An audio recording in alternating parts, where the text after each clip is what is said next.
Without further ado, we got Calvin Pinsuwan.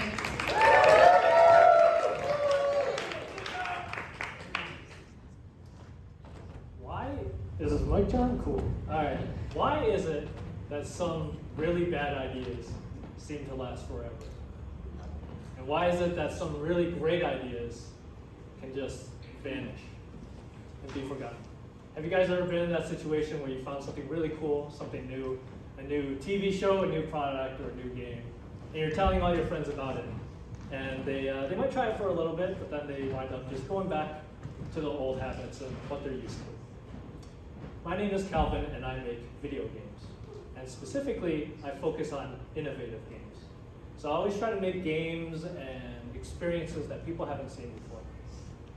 So those questions I ask them every day, very common. I've seen so many different games and genres come and go over the years. And the most painful ones are the ones that are super fun, super innovative, and solve all sorts of problems, and then they just disappear. They just disappear mysteriously. And why does it disappear? The thing is, these games aren't necessarily bad. They're well executed. And I think the reason that these sorts of games disappear is because they're too far ahead of their time. So ahead of their time, what does that mean? I really want to unpack that. And we're going to unpack that statement with our old friend from 8th grade biology class, evolution and natural selection. Woo! Yeah, cheers. So just as a quick refresher, I know it's been a bit, but natural selection is when the environment dictates who goes forward and who doesn't. So if you guys imagine Caesar at the Roman Colosseum, he gives a thumbs up if an organism is adapted to its environment, and a thumbs down if it's not adapted. So thumbs up, cool, you get to go on, you get to reproduce, spread your genes. And thumbs down means, sorry buddy, you guys gotta go extinct. We are going to lean into this metaphor even further. So this is a living cell, and I would like you guys to think of ideas as living cells. Because ideas, they move around, they breathe, they evolve, and they also die off. And one thing that's really important that I want to sell here is that just like cells, ideas also have things inside of them. So a cell has mitochondria, it has all sorts of organelles in them. And what's inside of the organism determines what its properties are. So similarly, what's inside of an idea determines its properties. That's a little abstract, so we're just gonna dig into this a little further. So let's do something a little bit more relatable. So a recipe. So this little thing I'm moving around, let's pretend it's a recipe. And the recipe is made up of ingredients. If you add donut mix to something, you add some yeast, throw in some eggs, throw in some water, got it. You mix it all up and then you fry it and out comes a donut. And again, I want to re-emphasize this because I'm going to talk about this a lot, is what your ingredients are determines what comes out of your recipe. If you add things to this, if you add things to it, it's like evolving the recipe. And it's no longer quite a donut anymore. And most certainly, if you remove components from a recipe, then it's definitely not a donut. But we are not here to talk about cooking and food. We're here to talk about my specialization, which is games. I'm going to talk about games and genres now. So this whole living cell thing, instead of being a recipe, we're going to use the game equivalent of a recipe. This green thing is now a game genre. And the equivalent of ingredients in a game genre are mechanics. So we're going to go to this really interesting, curious mechanic right here, which is the idle mechanic. Now, what is an idle game? An idle game is a game that plays itself automatically, with little to no intervention from the player. If that sounds really weird to you, you're definitely not alone. This is a very strange thing. And I wanted to talk about this mechanic over a shooting game or a racing game, because shooting games have always been popular. They've always been successful. Therefore, its evolutionary path is not that interesting. Idle games, however, are very interesting because everyone hated these games. They're not interesting, they're not popular, they made no money. However, nowadays, They make several $billions a year. And if anybody plays Roblox or has kids that play Roblox, I guarantee you they play these games because this is the #2 category on Roblox. They're called different things. They're called tycoon simulator games. So went from nothing and now is a huge titan of a genre. So we're not going to start in the modern era. We're going to go through the history of this. So we're going to go into the prehistoric era of the 1990s. So this is the closest thing to an idle game. They didn't quite exist before, but this is a screensaver. A screensaver is when you leave your computer on for too long and play a little video or a little animation. It's kind of the closest thing to an idle game. It's just an animation that plays itself. The person doesn't touch it or manipulate it in any way. So why would somebody engage with this sort of thing over playing Doom where you kill demons, or you're playing StarCraft and you build an army? Those are fun games that people played, and nobody would pay good money for this sort of experience. So what this wall here represents is the market. What people want to buy and what people are willing to play. So when this organism dies, that means nobody's playing their game or buying their game. So this wall here, this market wall, it represents natural selection. The natural selection of the product is the market. So try as people might, they've created all sorts of idle games, and none of them stuck until somebody decided to evolve the formula. That's how you get past natural selection. Somebody decided to combine idle with upgrades. What this means is now you're sitting there and your character is just getting stronger over time. This is a really subtle shift, and it doesn't sound like as much, but this is exactly what the recipe needed to move forward, because people started playing these games now. So in 2002, you had the very first actual idle game that people played. It's called Progress Quest. Progress Quest looked just like this. It looks like an app. It looks like a Dungeons and Dragons character sheet with stats on the side. And most importantly, there's these progress bars at the bottom. And if you can't see it, it says executing a multi-cell, it's executing a grub, it's going on quests and killing things and getting stronger, all automatically. Shockingly, hundreds of thousands of people actually downloaded and played this game, even though this was literally a joke game. Somebody made this as a joke. But for a select, small amount of people, including myself, I saw this game and I was so fascinated by it. I remember feeling like I was having fun just watching my character get stronger. I would come home from school and be like, oh my God, I'm a level 34 motorcycle now, and whatever. So it was just so cool because I didn't see numbers when I saw this. I imagined a hero getting stronger. So it was a very interesting sensation, and that really stuck with me because now I actually specialize in idle games. This is the genre that I specialize in. But like I said, I had a very rare experience. Not a lot of people played these games. They downloaded it, they played it, they thought it was funny, and they moved on. So it's not like this genre really even went anywhere. Some people tried to iterate it but it just wasn't particularly fun or engaging, and certainly people weren't willing to pay for it. So once again, people came up against a market wall and their products died off. People didn't know where to go with this. So how does this genre move on from here? Funnily enough, people thought about iterating on graphics or making more iterations, or interactivity, sorry. But really, it actually just had to wait.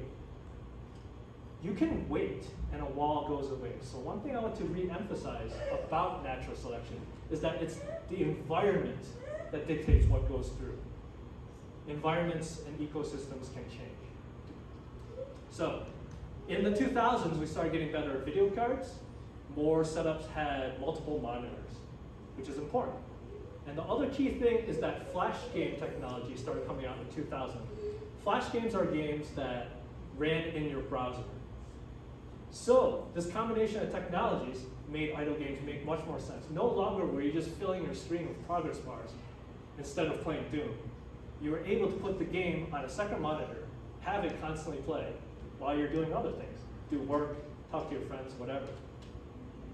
So again, the environment shifted under, which happened to let us into the Flash game era. And with Flash games, we had all sorts of idle games. People were finally playing these games. Maybe not mainstream, but certainly the hardcore gamers were playing these games.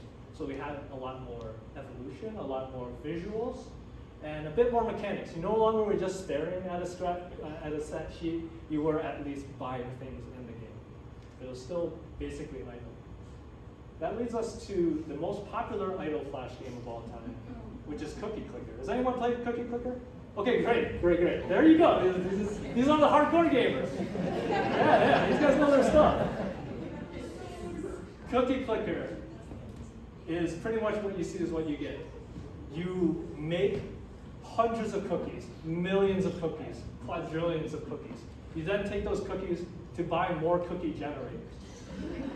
Cookie generators including grandmas and also cookie farms. So it's just this endless dopamine loop, and people love this stuff. It was very fun. It was also a joke game, but it was more fun. So more people started playing these, and Flash idle games were decently popular. So with players, we have more competition. People are like, oh, I want 100,000 players. I'm going to go make an idle game. So now you have more than just like one lineage of games. You have more people iterating and creating variations and evolving. There was a big problem with Flash games, which is that Flash games didn't really make money. Like they made a few thousand at best, but it wasn't really a thing back then. So developers would make these games and they would probably just quit after like 3 years. They're like, okay, I'm just gonna get a real job. So this is really the arena of hobbies. So without money, it wasn't really a thing to keep making. However, there was another ecosystem coming up around this time, and that's the smartphone. So mobile games are becoming a thing. And pretty much developers had two choices. They could either continue making no money in Flash, or they could figure out how to make mobile games. So that's what they did. They started to migrate their designs onto mobile. They would fail, though, if they didn't have a key ingredient, which is monetization. Our lovely friend, if you guys play mobile games, you know what this is. It's being bombarded by ads, or you're paying 20 bucks so that you can have a million more cookies. The monetization is what you needed to get past this other selection wall. Now we have arrived at the mobile game era. The mobile game era made millions. This was where it really started to take off. You see an explosion of different games at this time. And there's something interesting about idle on phones. So people, especially back in 2014, didn't really like playing games on their phone all the time. Because there's a stigma against playing phones in public, unless you're a kid. And also, more importantly, you can't really play because your battery has limited time. So idle games actually worked super, super well with this, because just like the previous environment, it acted like a second monitor. Your smartphone is another screen. So people would play these games. They'd buy some upgrades for 1 or 2 minutes, and then they would take their phone, put it in their pocket, and because it has the idle mechanic, they're making progress while the game is in their pocket. It was almost a perfect synergy. So you see not just idle games, but sort of the idle mechanic almost everywhere in mobile games. This is a game I worked on. This game is called Bitcoin Billionaire. You mine virtual Bitcoins, and then you buy all sorts of silly furniture to run around in your house. I was not on the founding team that made this game, but the founding team was one of the first 3 idle games on the market. They put this out there, super early adopters of this. And because they hit that, because they had that first mover advantage, they made pretty good money. They made pretty good money from being so early onto this. So that's another lesson, which is that if you are already in the right place and you really know how to make your stuff, then as the environment changes, you're going to be ready for it. And there are other games. Again, there's more ways to play it than just creating the idle game at this point. So right now we're looking at Clash of Clans up here and Farmville. So maybe some titles you guys have heard of. And you can see timers on here. You see a 5-hour timer, and you see a very long timer down here, 18 hours. So this is also idle. People have found out that you can chop up these ingredients, you can mix and match them in different ways to serve whatever their product needs. So people were playing around with idle in other ways. And in this case, it was timers that got people to come back. It's like, hey, I'm going to come back in 18 hours. So a lot of different ways to play around with it. With so many millions of dollars flooding into the system, you have a lot of organisms. You have a lot of competitors, a lot of people trying to get a slice of the pie. Of course, that leads to another wall, which is the competition wall. This is kind of what we're seeing with AI right now. We're seeing so much competition in the AI space. And it's the same thing. How do you stand out when you have to deal with this many competitors? And the way to break through this sort of new wall is, of course, you need to stand out. How do you stand out? You need to get really good at this. You really need to get good at understanding your ingredients, how to mix and match them, and how they interact together. So understanding how idle and shooting might work together, you experiment there. Okay, that's not that great. What about climbing and puzzle? Can we somehow make a climbing and puzzle idle game? This is the sort of experimentation that you need to do to stand out against a mass of competitors. So the games that are able to really understand and know their genre, they were able to push it forward, once again, through this final wall into the modern era. The modern era of idle games has a huge variance to it. And primarily, the visuals have changed a lot. So instead of just saying a number, instead of having 1 million cookies as a number, they will literally put like a million cookies on screen, because the tech is also now supporting it. So we have a lot of more visual variance, we have a lot more genre mixing. And as I alluded to it before, we come to the big titan that is Roblox. If people don't know what Roblox is, pretty much every single kid plays this game. So it's pretty ubiquitous. And this is a game called Grow a Garden. It is a idle/simulator game, and you grow a garden, you watch it grow, not the most interactivity. And you guys can also see in the left side, it says update in 12 hours. So it also has borrowed those idle mechanics from mobile, where it gets those kids to come back 12 hours later. And as you guys can probably imagine, yes, you can pay to skip these timers. What a world we live in,